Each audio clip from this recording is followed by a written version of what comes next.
for the last 40 years, we've fought the longest war in the history of the United States, the war on drugs, which is a misnomer. Certainly, it is truly a war on people. We've arrested 41 million people. We put so many people in prison now that over the last 20 years we made building prisons the fastest growing industry in the United States. And today we can't even afford more prisons. We put so much money into it.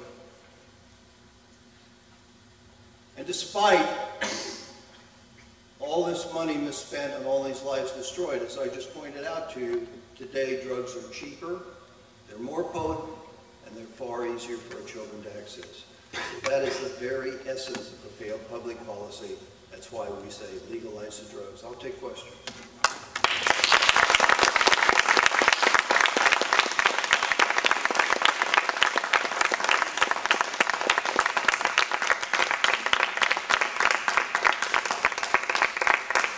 Any questions? You can ask me anything, personal stuff, anything.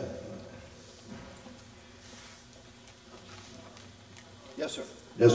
I actually had a question because I was going to speak very loud so they can hear you. Okay, I was going to ask you about the cops in New York that recently testified to putting cocaine on 4 individuals, and I just wanted to know what you thought the resolution might be in that case, because I just feel like that was, when I read that, that was such a major thing. Like, you hear about this, but to have a police officer testify that not only did they do this once, that this happens all the time and that supervisors know about it, do you think that there'll be some sort of a change in your city or state, like enforcement of drugs? All right, he's concerned that that this, what we used to call assaulting people, has been going on for a long time, and apparently supervisors must know about it. He's absolutely right. I told you I started working undercover in 1970. By 1973, I had already decided that the war on drugs was a complete failure, and that the things I was doing out there was causing more problems than not, and that the only way we could reduce drug abuse in this country would be to legalize drugs. 1973. I stayed in narcotics for another 11 years after that. And occasionally, some good reporters catch on to that and say, why in the hell would you do that? And most of the reasons weren't very courageous. Most of the reasons were things like, when you work narcotics, you work the job that you want to work, when you want to work it, on your own time. You get paid good money for it. You're thought of as a great hero back then, 1970. We were not only respected by our peers, but respected by the population.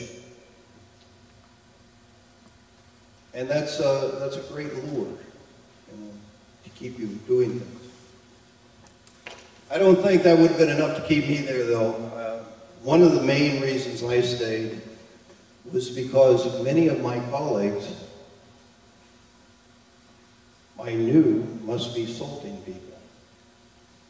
And I knew that, and I certainly knew they were lying on the stand about how they made their arrests. And I rationalized this by saying to myself, well, if I quit this, they're just going to replace me probably with another person that will do that.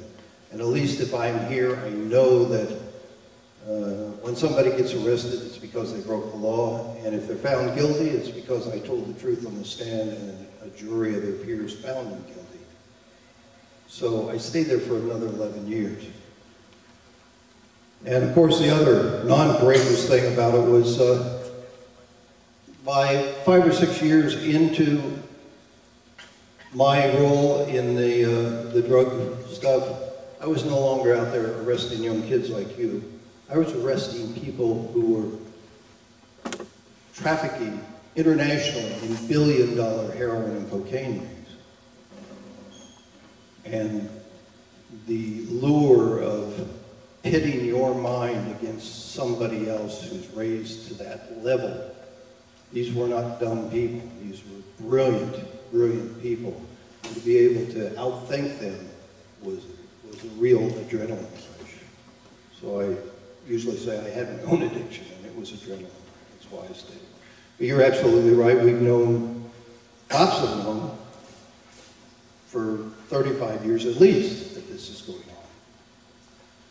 Go ahead. Yes, sir, in the purpose room. I wanted to ask, how long do you think that the governments in Mexico and other areas of Central America can remain stable if the current war on drugs continues in its incarnation? I know that Mexico, a few years ago, the Mexican government was rated a tie for #1 as least stable government in the world, tied with Pakistan, I think, in terms of... Okay, he wants to know how long Mexico can remain stable if this war on drugs continues like this. Not long. I don't know how long, but not long. And because of that, their politicians are saying, we've pretty much had enough of this. You know, their former president, Vicente Fox, is already calling for the legalization of all drugs. And now, their current president, Felipe Calderon, is starting to question the war on drugs. And he's starting to question it publicly. And it's really upsetting our administration that he's doing that. A year ago, Secretary of State Hillary Clinton went to Mexico, and she made a statement from there that I agreed with the first half of the statement completely. She said the United States has to take responsibility for these drug prohibition murders. Of course, she just called them drug murders. And she was right. But then she explained why we needed to take responsibility, and she was completely wrong. She said the reason we need to take responsibility is because we have such a high demand for illicit drugs in the United States. Wrong. Yes, the demand is high. But if those drugs were not illegal, if we legalized the drugs, we could have exactly the same demand in the United States, and there wouldn't be a single person dying in Mexico. So it's not the drug users, it's the politicians that keep voting to keep these things illegal that are causing this to happen. Other questions? Yes, sir. Speak really loud. As a member of the law enforcement community during the 1970s and the narcotics policing division, do you have any thoughts or information about the CIA's involvement in the late 70s of trafficking cocaine into Los Angeles and having it distributed? Was that actually happening, and how did that all play out? You notice the acronym CIA has not passed my lips. And there's a reason for that. I could spend days, maybe weeks, talking to you about the CIA. I would suggest that if you want to read something really valid about it, a wonderful scholar named Alfred McCoy, who's a professor at Michigan State, I think. He wrote a terrific book, originally during the Vietnam War, and it was titled The Politics of Heroin in Southeast Asia. Now he's redone this book, and it's just called The Politics of Heroin. It's about 1,500 pages, and it is the best research book I've ever seen on documented. Everything is endnotes. Best book I've ever seen on the CIA involvement, and he starts from the very first year that they were created. They've been involved in this stuff from that first year on. Yeah. And actually, in 1982, after I've been in narcotics for 12 years, the reason I told my bosses I'll never do another narcotics case was because I came to believe that a case that I personally worked, $1 billion heroin ring, where we seized 10 tons of hashish, but we made not a single arrest in that entire case. And I came to believe it's because of the CIA, and I think I've got very good reasons why. But that caused me to say, I'll never work another case in my life. It's when lowly cops are putting their lives on the line to do this, and you come to believe that your government on a much higher level is working the opposite side of the street, it's just not worth it. Other questions? Yes, sir. I believe it was the... Speak loud, I please. believe it was the UN Secretary General, I don't remember his name. He recently urged countries to take a lesson from Portugal and legalize all drugs as they have done, and it has. Right, that was Kofi Annan. And he didn't say legalize drugs, he said decriminalize drugs, because that's what happened in Portugal. Go ahead with your question. Well, the United States responded by saying the strategy was misguided and even incorrect. And I'm wondering that even with such persistent pressure from world leaders and its own citizens, the U.S. government has shown not even the slightest bit of reconsideration of these policies. And I'm just wondering, what do you think it will take to get the government to listen? It will take, he's saying, what will it take to get our government to understand that the destruction of the war on drugs and understand that we need to end it and do something else? What it will take is force. It will take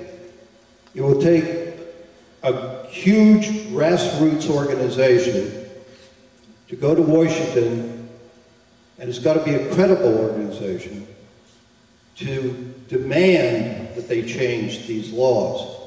And of course, I think that organization is LEAP, Law Enforcement Against Prohibition. We have a credibility nobody else in the world has. We can say exactly the same words that a college professor or a defense attorney has said, and the people listening to them will just shake their heads and say, oh, they just want to get high. Well, they can't accuse us of that. We spent our entire career, our whole adult life, working to reduce drug abuse, and we haven't changed our mind about that. What we've changed our mind about is what will actually reduce drug abuse. And it's not the war on drugs. It's legalizing it, regulating it, decriminalizing drugs like they did in Portugal. Those will do it. But this is going to be a long-term struggle. Please, all of you, back there, see Drew back there waving his hand, and join LEAP. Everybody should join LEAP. We don't ask for dues or fees. There's no meetings for you to attend. We don't take you away from your other important work if you're working with some of these marijuana groups or stuff. And what we do is we back you. We'll come out and talk for those. But we don't even release the names of anybody that joins us because we get joined by working cops, working politicians. But when we get 1 million people who say, finally, these cops, judges, and prosecutors make sense, we're going to go to Washington and we are going to change these laws. And we'll be able to do it. We're the credible organization that they can't fight against. We have, anybody can join us, but to be a speaker or a board member, you have to be current or former law enforcement. And when I was introduced, it was said that we're all retired. That's not true. About 10% of our speakers and even our board members are working law enforcers, currently working. They're the ones that are really courageous, that are out there doing it while they're on the job. But we can change it. We can only change it with you guys. We've got 140 speakers. We'll go anywhere, speak to any group, and we have the effect of convincing 80% of our audience, no matter where we go. None of our speakers get paid. In the last 9 years, I've given just about 1,300 of these talks. And I've given them in 24 different countries. And I know easily 80% of my audience is convinced. And I'm not talking about, it's very seldom we come to something like this where probably everybody that was set down in here was on their side before I ever opened my mouth. what we usually do is we talk to Rotaries, Kiwanis clubs, Lions clubs, chambers of commerce, religious organizations. We go to churches. We talk to the people that you need to convince, and we do convince them. So get on board with us and we'll change this. Other questions? Yes, ma'am.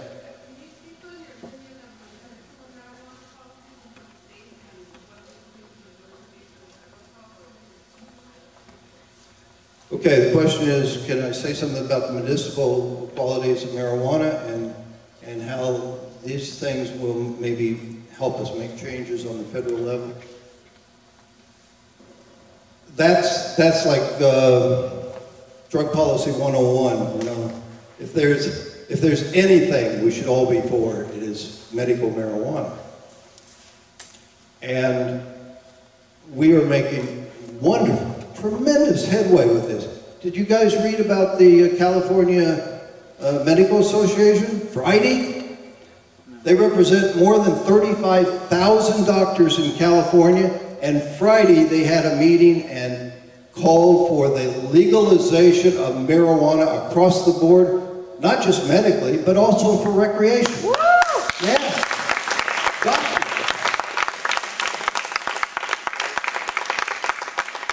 And Sunday night I was on Al Jazeera English TV. Because of that, they wanted to interview a cop and see what we thought of it, and I told them, finally, the doctors are taking this out of the hands of the police, who should have never been involved, and putting it in the hands of medical practitioners, where it always should have been. This is exactly the right thing to happen. Another thing that you might be interested in is the racism involved in these laws is just beyond imagination. And because of that, we're getting a lot of groups that you wouldn't think we'd be getting to endorse us, to endorse marijuana decriminalization and marijuana legalization, and endorse LEAP. When Proposition 19 was going, we brought in the 10,000 member National Black Police Association to endorse that. We brought in the 15,000 member National Latino Police Association to endorse that. The California chapter of the NAACP endorsed that, and we've been working with them ever since, and last July 25th, on a Monday, our executive director, Neil Franklin, who's a wonderful guy, a retired major from the Maryland State Police, he presented to the national annual meeting of the NAACP in Los Angeles on Monday, and on Tuesday, they passed a resolution calling for an end to the war on drugs, treat drug abuse as a health problem. This is over a 1 million member organization. We're making changes every day that are just mind-boggling. Let me tell you about another change, because I think it's pretty interesting. We are convincing people that I never even thought we'd convince. I do most of our international talks. So last October, I was doing a 3-country tour. I was in the Czech Republic, Poland, and Romania. And when I was in Prague at a conference, one of the other speakers at that conference, drug conference, came to listen to my talk. And at the end of the talk, when it came to questions, he really backed me up greatly. I really appreciated it. And that night we had a party at the mayor of Prague's home, and I ran into him again, and that night he joined LEAP. And this is rather significant, because the guy's name is Dr. Carol Edwards, and from 2003 until he heard me speak that night, he was the drug czar of the European Union. Now he sits on our board of advisors calling for the legalization of all drugs. The drug czar of the European Union. Me. Other questions? I don't know how long they want me to go on, but other questions? I'll go until you're tired. Yes, sir. Yes, sir. Loud, please. If you criminalize all drugs, would there be less of a need for police officers, judges, lawyers, correctional officers, probation officers? Would there be lots of jobs in this field? Okay, he's saying if we decriminalize all drugs, first off, we don't want to decriminalize drugs, we want to legalize it. Decriminalizing drugs is really good, and it would mean that a lot of people wouldn't have to get arrested, but when you decriminalize, you only decriminalize for the user. Everybody else in that chain is still a criminal, which means the violence won't stop. That's why we say you've got to legalize it. But either way, no, there wouldn't be a cop or a judge or a corrections officer anywhere that would lose their job. And the reason is what I just showed you. 40% of the murders, 60% of the rapes and arsons, 75% of the robberies, 90% of the home burglaries, unsolved. Those people could just start working on things that's really important. And we would appreciate them more, and they would appreciate themselves more, wouldn't they? So they wouldn't lose their jobs. Corrections officers, I haven't seen a correction officer anywhere that I've talked to that wasn't complaining about the fact that their institution is at least at 150% of capacity. And they are complaining, saying, all we are is a warehouse. We don't have time to help anybody. So I said, look, legalize drugs. Legalize drugs and half the people in your institutions will be gone, and you'll be able to do what you signed on to do. Rehabilitate people, bring them back to the society instead of warehousing them. They like that idea. Go ahead, follow up. Second question, I guess, the corporations that profit from the prison industrial complex, would they stand to lose out? I hope so. Prison industrial complex that benefits from this, would they stand to lose out? I hope so. This is one of the worst things in the world. They don't have one in every state yet, but they're trying. And you know, they band together and hired lobbyists to go to Washington, and what do you think they're lobbying for? Longer mandatory minimum sentences. So they guarantee their clients. And who are their clients? If you want to know who uses and who sells drugs in the United States, very simple. Look at the Federal Household Survey. It's done every year. And it will tell you that 72% of those folks look just like me, basically a bunch of white guys. Only 13.5% of them are black folks. But who gets arrested? 37% of everybody arrested for drug violations in this country are black. Who goes to prison? 60% of the people in state prisons for drug violations, and 81% of the people in federal prisons for drug violations are black. They're only 13% of the problem. Today, we have more black men in prisons than we had slaves in 1840. And they're doing exactly the same thing. They're working for corporations in those prisons, especially the prisons for profit, and they're getting paid 16 to 20 cents an hour to produce things. This is one of the only places left in the United States where we produce things.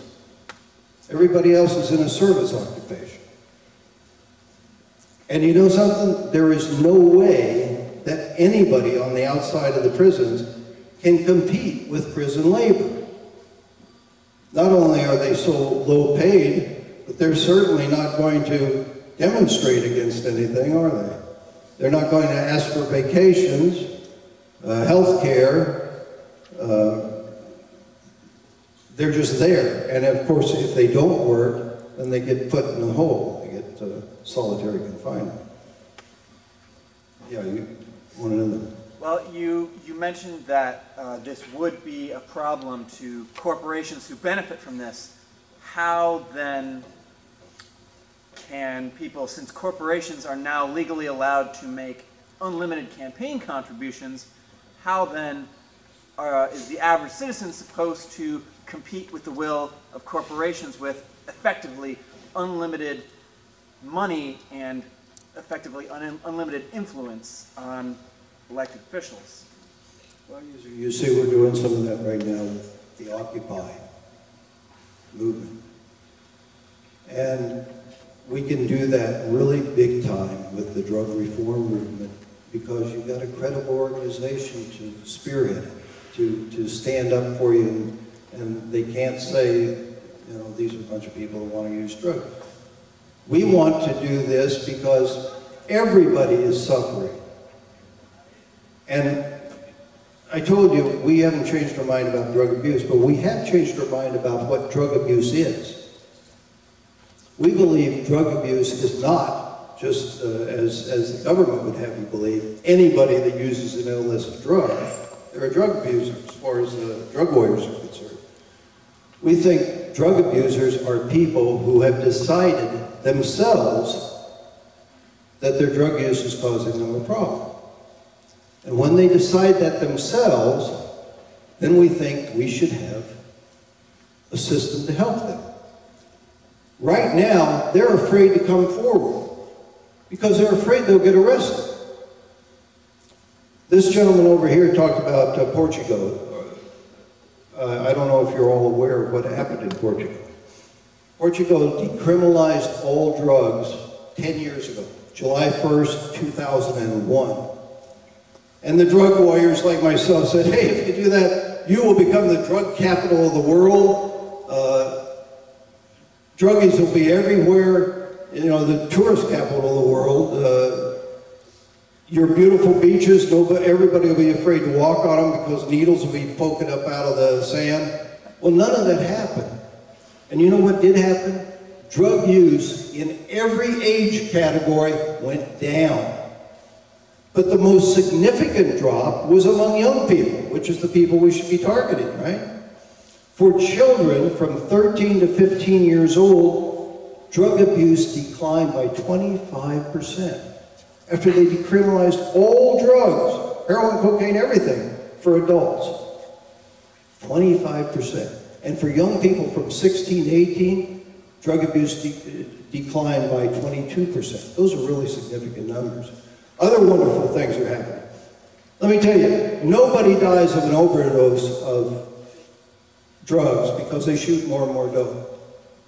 In my 14 years undercover with those folks, I certainly learned that. They die because they don't know how much that tiny package of powder is really the drug and how much the cutting agent.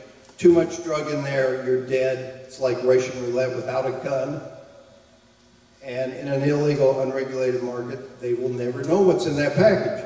So I had always said, we got to legalize it to end the overdose deaths. Well, let me tell you what, that's true. But Portugal has gone a long way toward that by just decriminalizing drugs for adults. Because when they did that, they no longer treat heroin users as criminals. They're treated as someone with a health problem. And that one act alone means that when they feel like they're overdosing or a friend's overdosing, they're no longer afraid to bring them for help. They have cut overdose deaths from heroin by 52% since they decriminalized it. Wow, think of a lot of things. How about these terrible blood-borne diseases? You know, according to the Center for Disease Control in our country, AIDS and hepatitis, half of all new cases can be traced directly back to intravenous drug users sharing needles. But over in Portugal, new cases of HIV reported by intravenous drug users have dropped 71% since they decriminalized all drugs for adults. 71%, that's amazing. Means these people are no longer sharing needles. And to show you that it was this policy that did that, new cases of HIV reported by non-drug users is at exactly the same level it was 10 years ago. But for intravenous drug users, it's dropped 71%. There's wonderful things we can do out there. Any other questions? Or somebody else want to come up here and take a mic? I'll keep going until you're tired. Some questions? Thank you so much.